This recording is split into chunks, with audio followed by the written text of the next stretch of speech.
in 50 years, this hasn't happened. A flyweight to unify two titles. Brian Viloria is also the first Filipino to hold all world titles at some point. IBF, no, WBC, then IBF, now WBO and WBA. You've done everything. And what's next for Brian Viloria? What's next? Getting on that mythical pound for pound list. Yeah. I think that's a big goal of mine, and I want to be on before I even hang the gloves up, because I've done everything. I went to Olympics, won national titles as an amateur, won most of the titles there is to win, in the professional world, including NABF and some of these regional titles. So, breaking the mythical pound for pound that everybody has on the list is, I think, one of the things that's actually driving me right now also. And you really want to make your mark before you hang the gloves up, and you want to be remembered as a great fighter, and you want to be thought about when people talk about, like, in the next 20, 30, 40 years from now. You're like, oh, remember this fighter, remember this fighter. Yeah. You don't want to be a footnote in those type of conversations, and I think that's what's driving me right now. And just for the love of the sport, I love doing it, I love going about it, and I'm just enjoying myself now and not having to worry about so much of what's going to happen, or so I'm just enjoying myself and just letting time fall where it may. One interesting thing that Brian told me in one of our interviews was, apart from his boxing career evolving into something so so exceptional, he's enjoying himself at the same time. Now, I think the greatest athletes become great when they learn to do that. Yeah. At the same time, they enjoy and evolve. They enjoy and improve. And I think that's a mark of a great athlete, and that's exactly what Brian's trying to do. So moving on from being the unified champion to moving up the rankings in the pound for pound list, who are the opponents you're looking at right now for you to fulfill that goal? There's there's, like I said, there's the other world champions. Yeah. Igarashi And Matlani. There's Chocolatito, who's expressed, moving up in weight. But I've heard from a very reliable source that he does not want to move up in weight anymore. I don't know if after they he saw you something. fight. I know, but he was barking off so much, before at the Before the weigh-in, fight, they were like, I want the winner of this fight. He was calling you out.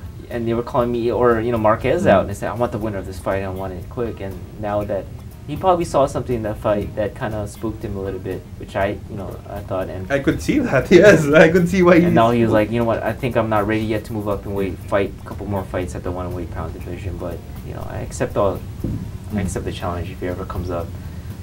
Gonna have to. I mean, at this stage already, it's open season. So. But if the WBO gets its wish, they would want you to face Milan Melindo for the WBO title, as he is your mandatory. I mean, do you ever see yourself fighting Melindo? As a fighter, you need to fight people that they put in front of you, regardless of what their nationalities are. And I think I've done that already in my career. Fought all the comers, and just try not to stay away from, or try not to back down from any challenge. And for this situation, personally, I don't want to. I've been telling the press I don't want to fight another Filipino fighter. I just don't see the value in it. My management told me there's not much you can gain from that, be it financially or your legacy. Yeah. If you look at the business side of it, people that's paying a lot for our purses, like the Mexican TV, right, the Philippine TV, all those networks are putting a lot of money into the pocket. Now when you get two Filipino fighters fighting, there's no Mexican TV involved anymore. They're not really interested in seeing two Filipino fighters fighting in Mexico. So like almost half of that is already cut out, and financially, where do we get the rest of the money? Can they bring up with the price that we're asking for? Is it possible? And I just don't see it, given that side of the business, and that side I let my management take care of, and see if they could somehow find the places or find the ways they can fill that gap. But it's just nothing I see I can gain from that. I'm the unified champion. What, if I lose, I don't gain nothing from it. Gary actually told us that after the Segura fight, Yep. that if they were given a choice, Yep. they would rather fight a non-Filipino. So I think it's always been the case. I mean, Gary's thinking, on all departments already, not just financially. You have to, and in this age, you can't be like, all right, just fight anybody. Right. You can't. Right now, I have to make it worth. Every fight is Mhm. gonna have to worth something, Right. mean something. That's why we've been taking big fights after big fights after big fights. I'm going to mention 2 more names. Carlos Tamara and Edgar Sosa. Do you think it would be possible for you to avenge your losses to these Yeah, guys? something that I would probably. Would you like that? Yeah, I would love that. I would love Who that. would you rather fight next? For example, they are your only choices, Tamara or Sosa. Who would you like to face Sosa. next? Sosa. Yeah, I think he's ranked in the top 10 Mhm. right now. Both. I don't know which At the one. same time? I can take you on. No, No biggie. I'll go Sosa first. Yeah, we'll go with Tamara. Sosa's been, the one that gave me my, my loss too, my second loss. So, we'll see. But we'll see. Like I said, on that aspect, we could see where it lies in Yeah. financially also and the business side. So, Mhm. all of that falls into what Gary has to do and what they tell me. And when I go back to my camp, I asked him, all right, what's the options here? What can we go?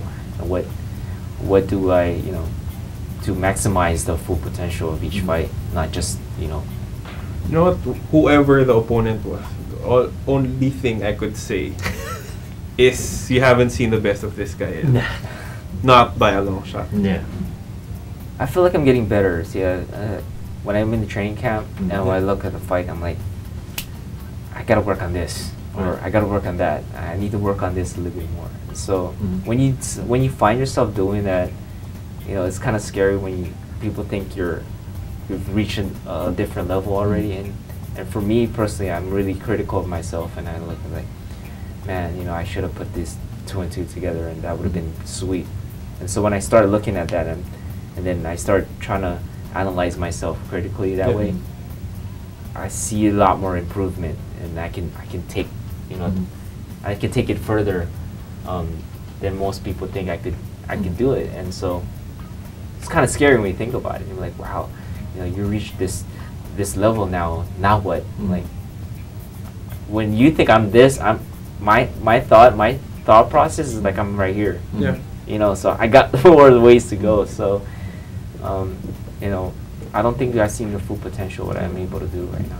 The only bad thing about Brian Viloria right now is he can't fight anytime soon yet. Yeah. Yes, he has to rest, but We want it tomorrow, we man. are all looking forward to your next fight. want I'll it fight the tomorrow. winner of you two. Yeah. How's that? There we go.